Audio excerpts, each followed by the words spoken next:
Mi mamá era devota de la Santa Muerte desde antes, incluso de que yo naciera. Y no era de ese tipo de personas que lo llevan más en secreto y tienen el altar escondido. No. Lo de ella era a la vista y estaba bien orgullosa. Tenía un nicho en el comedor, justo frente a la mesa. La flaca, con su túnica negra, un puro en la mano y una balanza oxidada, le hablaba como si fuera una amiga, o peor, como si fuera alguien que vivía con nosotras. Cuando era chica me parecía normal. Todas las noches tenía que besarle los pies a la imagen. Si no lo hacía, mi mamá me decía: la flaca se va a acordar. No era una amenaza, era un aviso. A los 12 años me empecé a rebelar. No quería besar la figura, no quería prenderle velas, no quería hablarle. Mi mamá se enojaba, pero no me gritaba. Solo se ponía seria y decía: tú no sabes lo que haces. Una noche discutí con mi mamá y tiré una de las manzanas del altar a la basura. Estaba podrida, llena de bichos. Al día siguiente, me caí en las escaleras del colegio y me fracturé el tobillo. Tal vez fue una casualidad, pero cuando llegué a casa y mi mamá vio mi pie enyesado, ni siquiera me preguntó qué me había pasado. Te lo advertí, fue lo único que me dijo. A partir de ahí, empecé a sentir cosas, sombras en los pasillos, voces en el oído. Una vez soñé que la santa me hablaba, pero no con palabras, con una especie de ruido, como huesos chocando. Me decía que era tarde, que yo ya era suya. A los 17 me fui de casa. Me mudé con una tía a otra ciudad. Corté toda relación con mi mamá, no por odio, sino por miedo. Cada vez que me acordaba de esa casa, sentía frío en la espalda. Durante años intenté olvidarme de todo. Me hice la racional, la escéptica, la progre. Hasta me tatué un Buda. Ridículo. Si te cuento esta historia, es porque hace poco mi mamá falleció. Le dio un infarto estando sola, y entre las pocas cosas que tenía en su casa estaba la santa. La misma imagen que estuvo en mi casa desde que tengo recuerdos. Misma túnica, misma balanza, mismo puro. Ni el polvo le había tocado. Yo no quería saber nada, pero mis tías me dijeron que debía quedármela. No la tires, no la regales, llévatela. Así que la tengo aquí, envuelta en una manta, en el fondo de un armario. Pero sé que está, sé que sigue esperando. Y a veces siento que se mueve. El otro día, juro que olía a manzana podrida, y al lado de mi cama encontré algo que no puedo explicar. Un pétalo seco, rojo, como los que usaba mi mamá en su altar. Yo no le debo nada, ni le pedí nada, pero hay algo que no puedo sacarme de la cabeza. Algo que mi mamá solía decir: la devoción se hereda.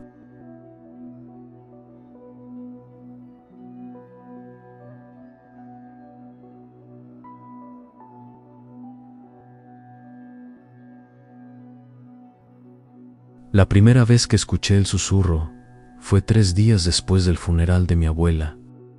Estaba solo en su casa, organizando sus pertenencias, cuando el susurro comenzó. Parecía provenir de todas partes y de ninguna al mismo tiempo. Al principio, pensé que era mi imaginación, el resultado natural del duelo y el cansancio. Mi abuela Elvira había fallecido a los 87 años tras una larga batalla contra una enfermedad muy complicada. En los días finales, estaba nerviosa, con fiebre, y hablaba sin coherencia. Pensamos que era por los efectos de los sedantes. Siempre fui su nieto favorito. Ella insistió en que fuera yo quien estuviera a su lado durante esas últimas horas. La noche antes de irse ya del todo, cuando la enfermera salió momentáneamente, mi abuela me agarró la muñeca con una fuerza que me sorprendió para su estado. Sus ojos, nublados por el dolor y los medicamentos, de pronto parecieron aclararse con una lucidez aterradora. Necesito confesarte algo antes de irme. He cargado con esto toda mi vida. Intenté calmarla, pero su agarre se tensó. No, Eloy, esto necesitas saberlo. Lo que hice, lo que hicimos. Su voz temblaba. Éramos jóvenes, estúpidas, y estábamos desesperadas. Me contó entonces, como en 1956, cuando tenía apenas 19 años, ella y 3 amigas habían realizado lo que llamaron un rito de fortuna. Hablaba entrecortadamente, mezclando detalles con súplicas de perdón. El bebé no debía fallecer. Las lágrimas se deslizaban por sus mejillas arrugadas. Solo necesitábamos unas gotas, eso decía el libro. Pero, Amalia, ella presionó demasiado tiempo, y cuando nos dimos cuenta, ya era tarde. Mi mente se negaba a procesar lo que estaba escuchando. La mujer que me había criado estaba confesando un infanticidio. Lo enterramos en el baldío, detrás de la antigua fábrica textil, y nadie lo buscó. Era hijo de una trabajadora migrante. Su bebé desapareció sin dejar rastro, y fue ella quien lo reportó, desesperada. Pero no hubo señales, ni testigos, ni explicación. Y pronto, la policía empezó a mirarla distinto. Todo apuntaba a ella, pero sin cuerpo, sin testigos tampoco pudieron probar nada. Pero nosotras sabíamos la verdad. Murió horas después, llevándose consigo los detalles que mi mente atormentada anhelaba preguntar. No compartí esta confesión con nadie. ¿Quién me creería? ¿Qué ganaría manchando el recuerdo de una anciana recién fallecida? Me convencí de que habían sido delirios, fantasías macabras, creadas por una mente deteriorada, hasta que comenzaron los susurros. Eloy, ven a verme, estoy esperando. Fui a casa de mi abuela al día siguiente. No quedaba nadie más para encargarse de sus cosas. Pasé horas abriendo cajones, paseando armarios, separando lo que se donaría de lo que aún conservaba valor. Encontré un viejo álbum de fotografías en el fondo de su armario. Fotos amarillentas mostraban a mi abuela joven, sonriente, rodeada de 3 amigas. Sus nombres estaban escritos con tinta desvanecida en el reverso: Elvira, Amalia, Nuria y Eva. En la última página del álbum encontré un recorte de periódico de 1956. Las autoridades continúan la investigación del bebé desaparecido. La fotografía mostraba el terreno baldío detrás de la antigua fábrica textil.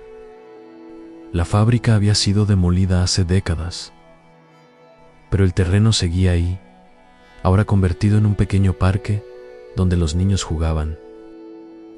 Era mi parque favorito de la infancia, donde iba siempre con mi abuela y siempre nos sentábamos en la misma banca bajo un viejo roble. Esa misma noche, impulsado por una mezcla de horror y curiosidad, fui al parque. La luna iluminaba el viejo roble, proyectando sombras que parecían moverse con vida propia. Me acerqué a la banca, y el susurro se intensificó cuando me arrodillé sobre la tierra. Por fin viniste, Eloy. Estoy tan solo aquí abajo. Sin herramientas adecuadas, usé mis propias manos para cavar. La tierra cedió con una facilidad inquietante, como si hubiera sido removida recientemente. A apenas medio metro de profundidad, mis dedos tocaron algo. No eran los restos que esperaba encontrar después de tantas décadas, sino una pequeña caja de metal.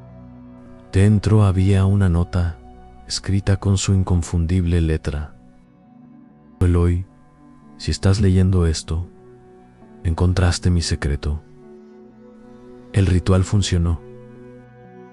Todas conseguimos lo que pedimos. Amalia su fortuna, Nuria su matrimonio perfecto, Eva su fama. Y yo pedí que mi linaje nunca se rompiera, que siempre hubiera un varón en cada generación, para mantener el ciclo. Y tú, Eloy, eres parte de eso. Tu tío pagó el precio con su hijo. Ahora te toca a ti alimentar al que vive bajo el árbol. El hambre regresa a cada generación. Tu hijo deberá hacer lo mismo. Un llanto infantil emergió entonces de la tierra más profunda, bajo la caja. Pasé semanas reflexionando sobre la confesión de mi abuela y el macabro pacto que había mantenido durante generaciones. No quería continuar con esa cadena de horror. Mi hijo no sería sacrificado por una superstición antigua, por un ritual de sangre que había manchado a mi familia durante décadas. El ciclo termina conmigo. Me repetía cada noche mientras observaba a Rocío dormir y su vientre creciendo con nuestro futuro hijo. Cuando Mateo nació, fue el día más feliz de mi vida. Sus pequeñas manos, sus ojos curiosos, su llanto vital y poderoso. Nada que ver con aquel otro llanto que emergía de las profundidades de la tierra.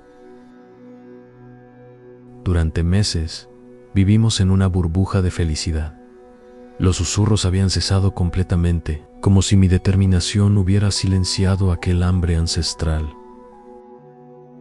Quizás todo fue producto del dolor y la culpa, me convencí mientras veía crecer a mi hijo día tras día. El primer cumpleaños de Mateo lo celebramos en casa, con una pequeña fiesta. Esa noche, mientras Rocío recogía los restos de pastel, escuché de nuevo el susurro. El hambre regresa. A la mañana siguiente, Mateo no despertó. Los médicos hablaron de fallecimiento súbito del lactante, una tragedia inexplicable. Rocío se hundió en una depresión profunda. Cuando finalmente decidimos intentarlo de nuevo, los susurros regresaron con más fuerza. Rocío quedó embarazada en primavera. Lo perdió antes de que pudiéramos escuchar su corazón.